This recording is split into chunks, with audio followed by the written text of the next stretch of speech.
Brother, welcome back to the channel. Stephen Howson. 5 things that we learned watching United absolutely just capitulate against Newcastle. I was trying to think of a different word. Capitulate's the right word, I think, isn't it? Should we start with Bayindir? Goalkeeper situation is becoming a bit of an issue. Obviously, you've got Onana going out there making, let's call it, ill-advised comments. And then I think even more ill-advised apologies about the comments that you made. Just own it. If you're going to talk smack, own it. Say it with your chest. Drops a stinker. Gets bodied by Matic. Gets dropped. That is seemingly some other circumstances surrounding it. Feels more like convenient timing rather than whatever. But Bayindir comes in. Okay, how does Bayindir do? Well, up until a point, it's 4-1. He's made 1 save. I think he made 2 overall. And he was having an all-right sort of non-entity-ish kind of game until the mistake. Wasn't pulling up any trees. Did look nervous on the ball. Distribution wasn't good. Didn't really have a lot to do apart from picking the ball up out of the back of his net. Has he done enough to take Onana's place?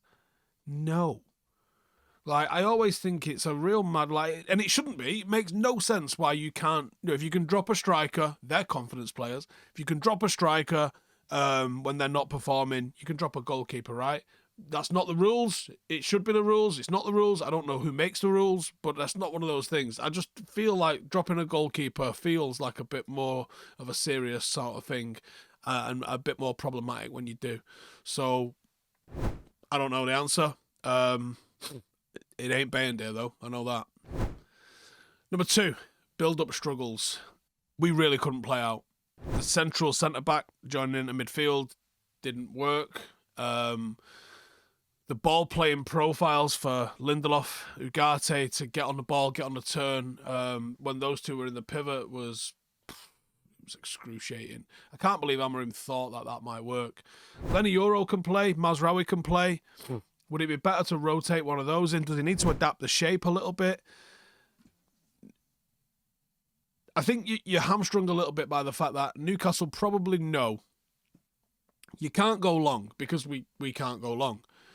So what are you going to do? You're going to try and play out almost at all costs. It's like watching some academy football where you kind of just, they're going to play out 100% of the time because that's what they work on in training and that's what they're trying to develop. So they're going to do it even at the detriment of themselves. So Newcastle gambled that we would probably try and do that. They left themselves 1v1 at the back to give themselves the ability to go 1v1 in the forward line. They did that. They shut us down. They won the ball consistently high up by doing that. And even if you've got the likes of Euro and Mazraoui that you can play into, and obviously De Ligt's not Beckenbauer, but he's not awful. Maguire can take hold of the ball, but he ain't going to move it fast. And he'll have a high completion rate, but he's not breaking lines. With no Martinez, you're going to struggle. And then you've got no progressor in midfield that can get on the ball and get on the turn and then drive the ball forward. You can't go long because none of the players are any good at holding it up. Zirkzee for his size, awful at holding it up. Garnacho is non-existent at holding it up. Bruno, for all the things he can do, holding it up ain't one of them. And Højlund is laughable. So, what are your options? Genuinely, people must look at this United team and go, oh, we're going to take the ball off them all day long. And it's become a trend this year anyway in the Premier League, where one of the main ways people are winning possession is the turnovers high up the pitch because teams are playing out now more than they ever have. It absolutely needs fixing in the summer, and it might require 2 or 3 players to give you the opportunity to do that. An absolute unit of a striker that'll win everything would really help get this team up the pitch. And you're actually seeing a bit of a trend moving towards that. People are going away from the tick-attacker teams. Set pieces are becoming a bit more of a thing. The likes of Arsenal, even City with Haaland, they've got a real big focal point that can battle and alleviate the pressure and you can go directly to him. United don't have any function in that. And this is where you go, how are we so bad? It's so bad, and it's in so many different areas that you're bad, that you're like, if you fix one fire, well done. The whole city's on fire still. Like, we need more water and a bigger boat. Spring cleaning isn't just for finally tossing out a fedora that you swore would make a comeback. It's for hitting reset on your grooming routine. Manscaped's Beard and Balls bundle has got you covered from cheek to cheek. Clearing out the overgrowth winter left behind, it is time to weed whack, to hedge trim, and to make sure the lawn is looking manicured for the season. Because nothing says fresh start like a sharp beard, and more importantly, a landscaped lawn. Join over 12 million men worldwide who trust Manscaped and use the code Howson, that is HOWSON, for 20% off and free shipping at manscaped.com. The beard hedger keeps your beard crisp like a freshly bloomed flower, while the lawnmower ultra clears out the underbrush, because confidence grows best with the right tools. And there's 20 adjustable settings on the beard hedger, effortlessly shaping your beard from a light spring stubble to a bold, well-defined style. The Lawnmower 5.0 Ultra dual blade system has got interchangeable foil and trimmer blades, and it keeps rings fresh and smooth in the most sensitive spots. Listen, you know what Manscaped is by now. You surely do. If this is your first day on the internet, well, welcome for starters. But if it's not, then you already know what Manscaped can do.